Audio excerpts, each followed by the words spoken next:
Hello everyone. तो मैं आज आपके साथ एसपीयू के question paper assessment for learning का question tools and technique for assessment of skill discuss करूंगी और मैं आशा करती हूँ कि ये आपके लिए हेल्पफुल रहेगा। तो सबसे पहले हम जब भी किसी क्वेश्चन को करेंगे तो हमें एक इंट्रोडक्शन देनी है। तो इंट्रोडक्शन आप अपने हिसाब से दे सकते हैं, वो ना ही ज़्यादा लेंथी होनी चाहिए और ना ही ज़्यादा शॉर्ट होनी चाहिए। तो सबसे पहले इंट्रोडक्शन क्या है? Assessing skill is a crucial aspect of education and professional development. And it allows educators and employers to evaluate individual abilities and make informed decision. Assessing, किसी को असेस करना सच में बहुत ही मुश्किल काम है। तो ये टीचर्स के लिए भी बहुत मुश्किल होता है, वो कैसे एक बच्चे को असेस करें।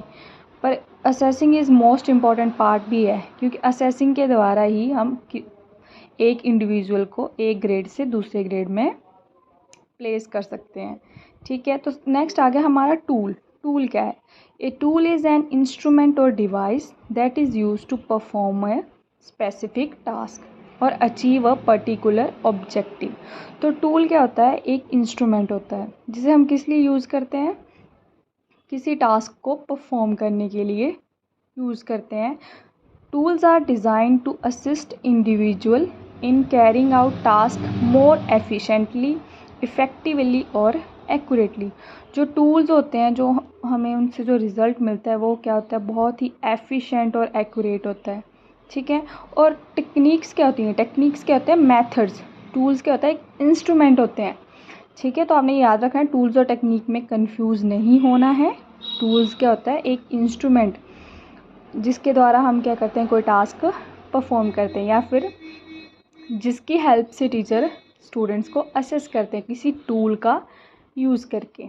ठीक है, और टेक्निक्स क्या होता है? मेथड, कि वो कौन सा मेथड अपना रहे हैं इंडिविजुअल को असेस करने के लिए। Techniques refers to specific methods or approaches use to carry out a task or achieve a desire outcome. ठीक है, अब हम टेक्निक्स के बारे में डिस्कस करते हैं।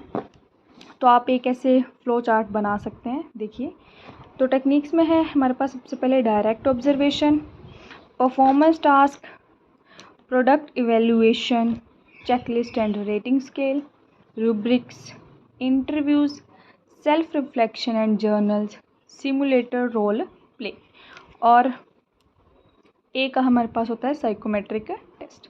तो direct observation, this techniques involves directly observing individual as they perform task और डेमोस्ट्रेट स्किल। जैसे हम क्लास में कोई स्किल डेमोस्ट्रेट कर रहे हैं तो टीचर क्या है, उससे भी बच्चे को असेस कर लेता है और उसके लिए उसको असेसमेंट देना ईजी हो जाता है। It allows assessors to evaluate real time performance and provide immediate feedback. This method or techniques helpful for assessing practical skills and behavior. ठीक है, और नेक्स्ट है हमारे पास performance task. These tasks are designed to simulate real world situation and require individual to apply their skill to solve problems or complete the task. These tasks assess individual ability to use their knowledge and skill in authentic scenario. तो इसमें क्या होता है? Performance. जैसे किसी को आप क्या दे रहे हो? एक प्रॉब्लम सॉल्व करने के लिए दे दी किसी को परफॉर्मेंस, और वो उसमें किस तरह से उसको परफॉर्म कर रहा है उसका नॉलेज चेक किया जा सकता है, उसका मतलब वो वे जो तरीका अपना रहा है। तो टीचर ये भी एक टेक्निक यूज्ड करते हैं बच्चों को असेस करने के लिए। नेक्स्ट है product evaluation. This technique involves assessing the product or outcomes of individual work. It focus on evaluating the quality, creativity and effectiveness of the end result. आपने हमेशा याद रखना है कि जैसे यहाँ पे ये वर्ड है, ठीक है, क्वालिटी, तो आपने इनको हाईलाइट कर लेना है जैसे, ठीक है, क्रिएटिविटी। इससे क्या होगा? आपका क्वेश्चन थोड़ा इफेक्टिव बन जाएगा। तो जैसे वही बात आ गई ना कि जैसे हमारा बीएड का हम जब पेपर अटैम्प्ट करते हैं तो उसमें क्या देखते हैं? क्वालिटी, क्रिएटिविटी और इफ़ेक्टिवनेस देखी जा सकती है। उस हिसाब से हमें क्या किया जाता है? असेस किया जाता है और हमें मार्किंग दी जाती है। ठीक है, नेक्स्ट है checklist and rating scale. Checklist and rating scale provide a structured framework for assessing skill. Assessor used predefined criteria or scale to rate individual performance in specific skill area. ठीक है, तो checklist क्या और rating scale जो होते हैं वो एक स्ट्रक्चर्ड फ्रेमवर्क होता है जिससे हम क्या कर सकते हैं, स्किल्स को असेस कर सकते हैं। नेक्स्ट है हमारे पास rubrics. Rubrics are commonly used for evaluating skills in area such as writing, presentation, or problem solving. Rubrics are scoring guides that outline specific criteria and performance for each criteria. Next है interviews. Interviews भी एक technique है। अब जैसे किसी को government job में select करना है तो उसके लिए उसका क्या लिया जाता है, सबसे पहले इंटरव्यू। तो ये क्या होता है, एक मैथड यानी एक टेक्निक अपनाई जाती है कि कैसे उनको सेलेक्ट किया जाएगा। Interviews involves direct conversation between the assessor and the individual being assessed। तो ये एक कन्वर्सेशन होती है असेसर जो असेस कर रहा है और जो इंडिविजुअल है जिसने मतलब जिसको असेस किया जाना है।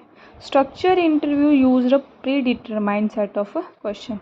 इंटरव्यू में क्या होता है, एक सेट ऑफ क्वेश्चन होते हैं, वो क्वेश्चन किसी चीज़ से भी रिलेटेड हो सकते हैं। ठीक है, तो नेक्स्ट पॉइंट्स आप देख लीजिए थोड़े थोड़े। Self reflection and journal. Self reflection से आप समझ आएंगे, इसमें हम खुद को जज कर सकते हैं। जो हमने जैसे कोई अपने नोट्स बनाए हैं, इससे क्या होगा, हम अपना मतलब एक हमारे अंदर ही क्या हो जाएगी, एक इम्प्रूवमेंट हो जाएगी। Self reflection and journalizing technique encourage individual to reflect on their own learning and skill development through written reflection or journal entries. Individual can demonstrate their understanding, growth and self awareness regarding the skill.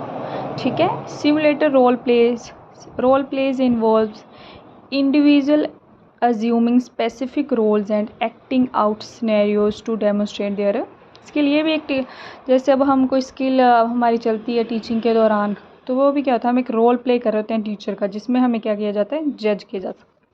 Next है real work samples. इसमें भी आप लिख सकते हैं कि जैसे हमारे नोट्स हैं जो हमारे टीचर हमें क्या देते हैं, प्रेजेंटेशन देते हैं, रिपोर्ट्स देते हैं जो हमने बनाई होती हैं, उसके द्वारा भी हमें क्या किया जाता है, वो असेस किया जाता है। उसमें वो देखते हैं हमारी एक्यूरेसी, हमने कितना क्रिएटिविटी से कोई काम किया है।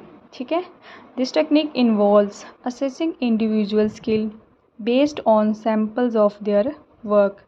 It can include essay, reports, presentation, design, or coding.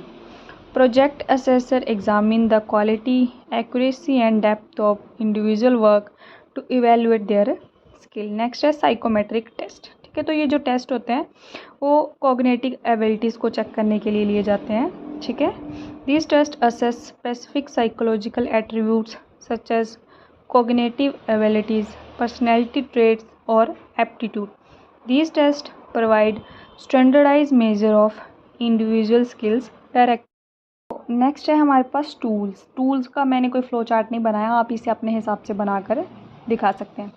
Tools क्या है हमारे पास, questionnaires and surveys, written test, observation checklist, portfolios, simulation and virtual environments, video recording, online platforms and learning management system. Okay, सबसे हम पढ़ेंगे questionnaires and survey. These are the structured tools that we use a series of questions to gather information about individual skill। Questionnaire क्या होता है, question बना कर दे देते हैं क्लास में बच्चों को, तो एक टूल हुआ ना, एक क्वेश्चनियर बनाएंगे या फिर सर्वे करेंगे, तो उसमें हमें क्या पता चल जाएगा, बच्चे के इंटरेस्ट, तो हम वैसे भी उसको बच्चे को क्या कर सकते हैं, असेस कर सकते हैं। रिटन टेस्ट, ये तो मोस्ट commonly used tool है। written tests are common tool for assessing knowledge based skill. They consist of MCQs, true false or short answer question.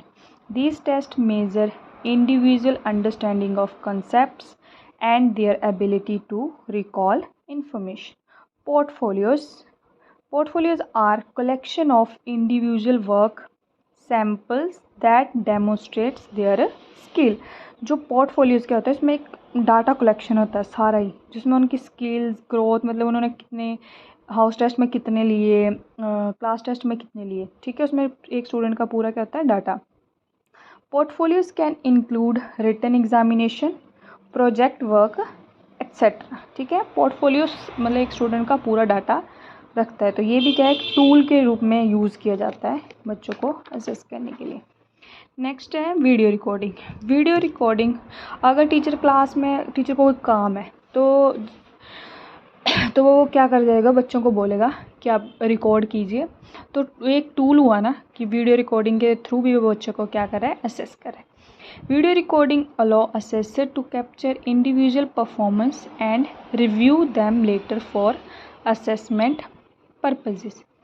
Online platform and learning management system, जो online platform है वो क्या है, उससे क्या मिलते हैं, offers tools for assessing skill. These platform में include features such as online quizzes, discussion boards or interactive assignments that facilitate skills assessment and provide automated feedback, ठीक है।